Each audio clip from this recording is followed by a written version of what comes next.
In studio, Dr. Michio Kaku. I said that correctly, right, sir? That's right, you sure did. You have one of those names that is just fun to say. Dr. Michio Kaku. You're on the Opie and Anthony show. You like to say Opie, though. Yes, we have a very famous little clip from you, famous to the listeners, that we like to play a lot, where you mispronounce my name because it's like a famous physicist or something. As in Oppenheimer, father of the atomic bomb. Yes. Oh, yeah, that guy.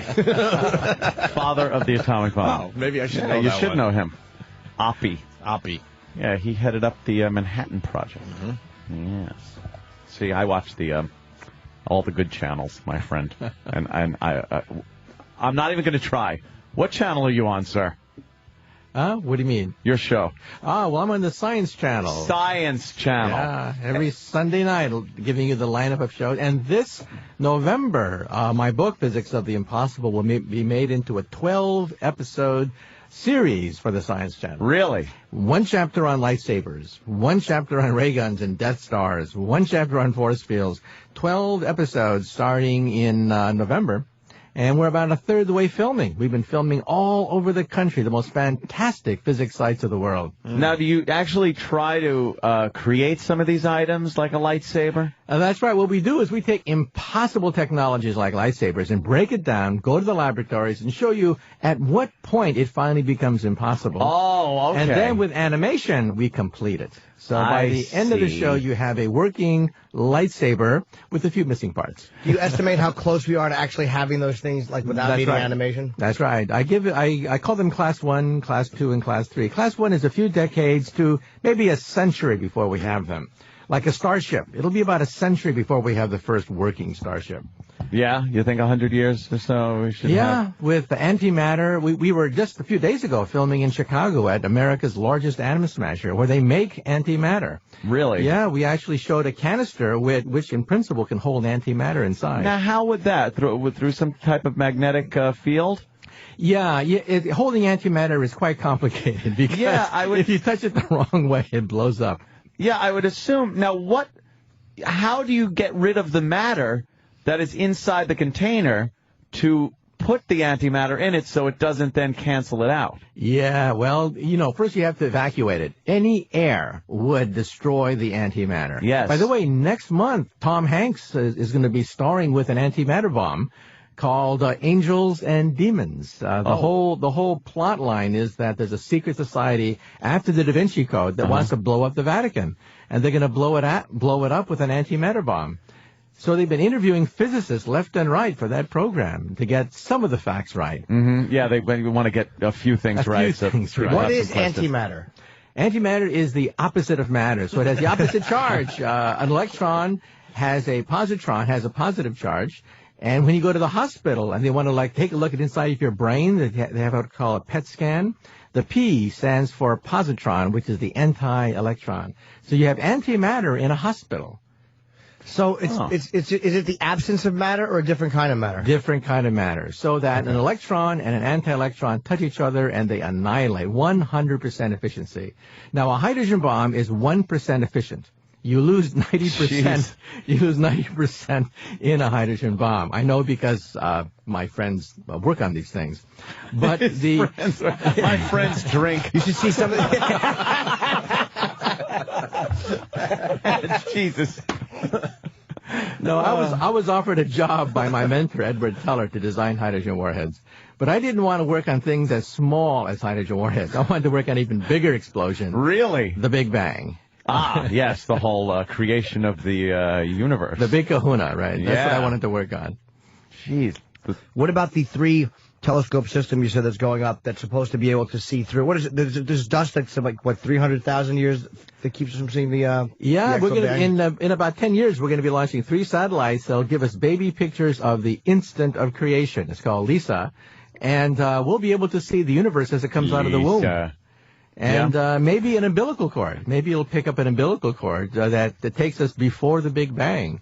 So that's coming in about 7 to 10 years. This is some stuff that's very hard to wrap your mind around, is actually seeing things that had happened because of the distance being so far.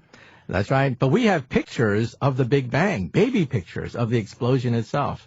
Really? So some people don't believe in the Big Bang, which is okay. I tell my students that they can believe that the Easter Bunny created the universe if they want. But we have photographs. We have photographs of the explosion itself, 300,000 years after the instant of the explosion. And it does look like an explosion. It does. Yeah. Yeah. But wait, is that new? Because I've only seen the dust where they say we can't see through the. What were those? The Hubble couldn't see through the dust, or they built the Hubble to see through the dust? Well, there's Does something about the dust? Yeah, I say dust a lot. Yeah, if they had no dust mop, it was boo.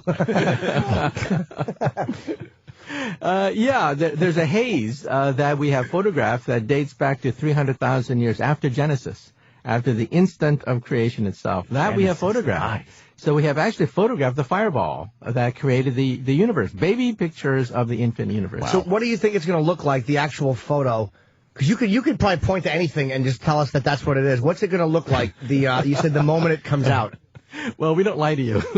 No, your taxpayers' money. But most of us don't know, so I wouldn't know. I don't know. I have no idea. Do you have any kind of an idea of what it's going to look like, or is it going to look like many other photos, but you'll just know what it is? Well, it looks like an explosion. We know the temperature of the explosion, and we know the temperature today is cooled down. It's cooled down to about 3 degrees above absolute zero. And when you turn on the Opie and Anthony show, and the dial goes slightly off, and you hear that buzz, that static. About 10% of it is from Genesis. Really? From creation itself, yeah. Static. About 10% of static on the Earth and throughout the universe is leftover radiation from the Big Bang itself.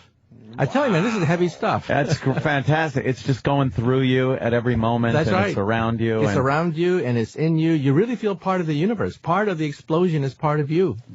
But, like, how do you know that? Like, it's like, how do you know, like, you listen to static and someone goes, you know what, I'll bet you that 10% of that comes from the creation of time. Like, who puts that together? Okay, well, first of all, we know that, about 50% of static comes from Jupiter. Okay, you're actually listening to the planet Jupiter. Jupiter's the noisiest planet in the solar system. 50% of the static. Of the static, that's right. So Jupiter.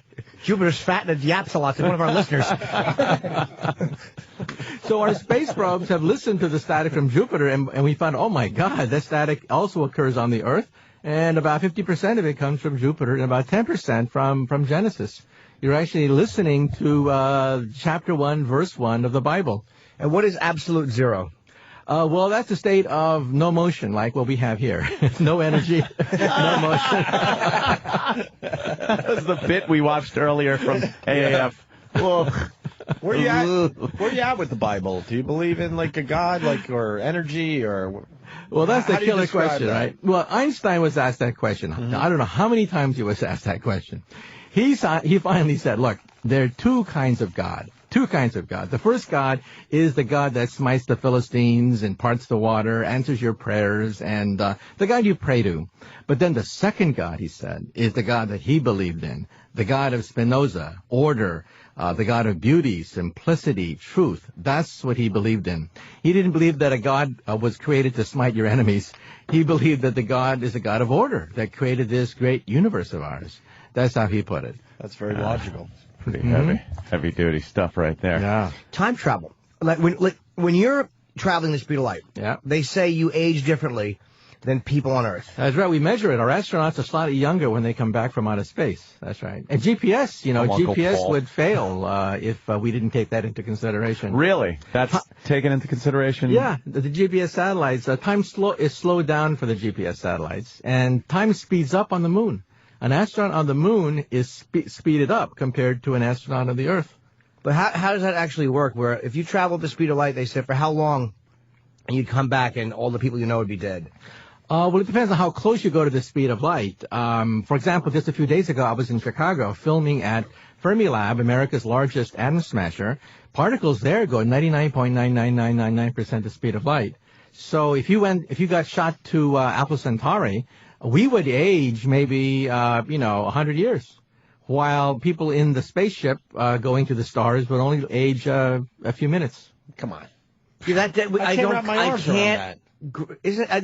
I'm guessing that's the closest star to us. Is that 4.3 light years? Well, Alpha Centauri is 4.5 light years away. Right? Okay, it's like. You got a gig there? I'm gonna leave now. What are you talking about on such a long trip? So it would take you to get there at the speed of light. It would take you 4.3 3 years. At the fastest, right. 4.3 years to get to our nearest star, Alpha Centauri. And how old would everybody be when you came back? Well, see, if you're inside the spaceship, time slows down for you, and you're almost stopped in time. So people on the Earth looking at you inside the rocket ship would see you frozen. So for you, it may have only taken you a few minutes to go to Alpha Centauri, but on the Earth, it's aged 4 years.